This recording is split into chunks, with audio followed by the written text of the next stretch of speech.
Today, we're diving into the world of 7 must-know strategies for scaling your database. But first, let's talk about why and when scaling is necessary.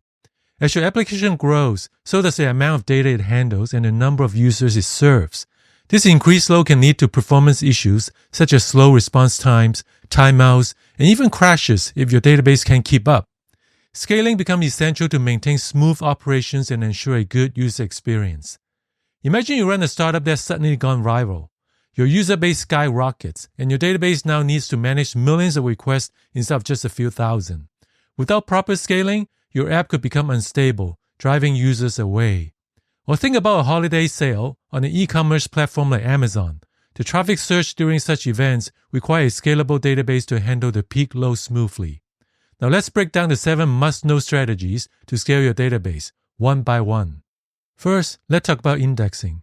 Indexes are like the index at the back of the book. They help you locate specific information quickly without having to scan every page. For example, in a customer database for an online retailer, indexing can quickly find customer orders based on order ID or customer ID. This allows customer service reps to pull up order histories quickly because these fields are indexed. The most common type of index is the B-tree index. B-tree indexes keep data sorted, making them ideal for a wide range of queries. They allow for fast insertions, deletion, and lookup operations. B-tree indexes are particularly effective for range queries, like finding all orders within a specific day range or retrieving customer records alphabetically by last name. Indexes can significantly reduce query execution time. Without proper indexing, even a simple search query could turn into a full table scan, which is extremely time-consuming.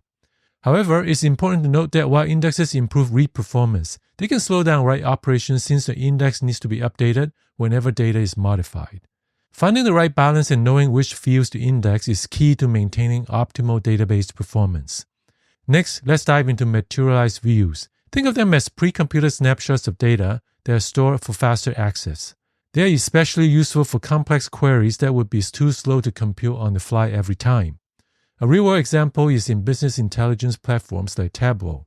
Imagine a company needs to generate daily sales reports from a large data set. Instead of querying the raw data every time a report is requested, which could take a long time, a materialized view can store the pre-computed sales data. This allows the report to be generated quickly and efficiently. Materialized views can significantly improve performance by reducing the computational load on your database. However, they must be refreshed periodically to ensure the data remains up to date. This refresh operation can be resource-intensive, especially if the underlying data changes frequently. It's important to balance the refresh frequency with the performance benefits they provide. Now let's move on to denormalization. Denormalization involves storing redundant data to reduce the complexity of database queries and speed up data retrieval. A common example of denormalization is social media platforms like Facebook. Facebook denormalizes data to store user posts and information in the same table. This approach minimizes the need for complex joins between tables, speeding up retrieval when displaying user feeds. While denormalization can significantly enhance read performance by simplifying query execution, it also comes with trade-offs. Storing redundant data means that updates must be carefully managed to maintain consistency across the database. This added complexity in maintaining consistent data can lead to potential issues if handled incorrectly. Next, let's talk about vertical scaling. Vertical scaling involves adding more resources, such as CPU, RAM, or storage, to your existing database server to handle increased load. Consider a scenario where an online marketplace is experiencing rapid growth. Initially, the database server might handle the workload efficiently. However, as the user base and transaction volume increase, the server starts to struggle with the load. To address this, they upgrade their database server by adding more powerful CPUs, increasing the RAM, and expanding the storage capacity. This enhancement allows the database to process more transactions, handle larger data sets, and respond to queries more quickly. Vertical scaling is often the first step in scaling a database because it's relatively straightforward to implement and doesn't require changes to the application architecture. By simply upgrading the existing hardware, you can achieve immediate performance improvements. However, there are limits to how much you can scale vertically. At some point, you might reach the maximum capacity of the hardware, or the cost of the further upgrades may become prohibitive. Additionally, vertical scaling doesn't address redundancy. A single server failure can still bring down your database. Moving on, let's discuss caching. Caching involves storing frequently accessed data in a faster storage layer to reduce the load on your database and speed up response times. For example, consider an online streaming service like Netflix. When users browse through movie titles, Netflix retrieves movie metadata from the cache rather than querying the database each time. This approach drastically reduces the time it takes to display movie information, providing a more seamless user experience. Caching can be implemented at various levels, such as in-memory caches using tools like Redis or Memcache, or even at the application level with built-in caching mechanisms. However, caching also has its challenges. One major consideration is cache invalidation, ensuring that the cache remains up to date with the most recent data.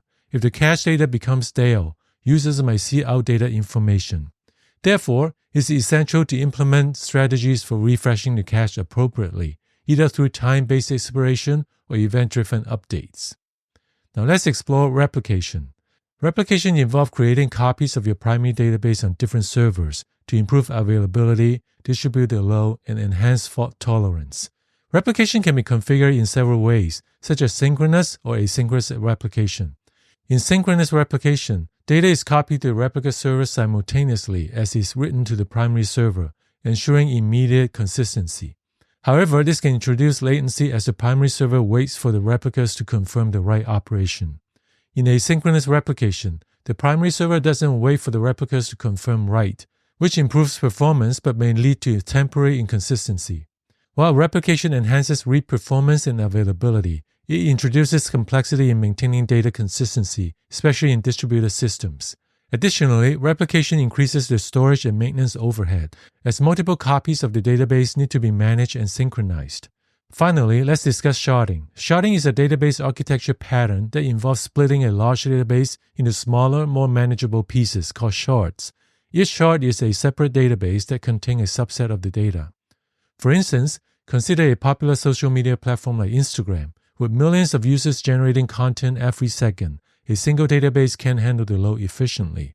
To address this, Instagram shards its database by user ID, meaning each user's data is stored on a specific shard. This way, the workload is distributed across multiple servers, improving performance and reliability. Sharding is particularly effective for scaling database horizontally. Instead of upgrading a single server's hardware, you can add more servers to distribute the load. Each server handles a portion of the data, which significantly enhances both read and write performance. However, sharding introduces complexity in database design and management. Deciding on the right sharding key is crucial to ensure an even distribution of data and workload across shards. Querying across multiple shards can also be complex and may require changes to your application's query logic. Additionally, resharding, redistributing data when shards become imbalanced, can be a challenging and resource-intensive process. Despite these challenges, sharding remains one of the most effective ways to scale large databases.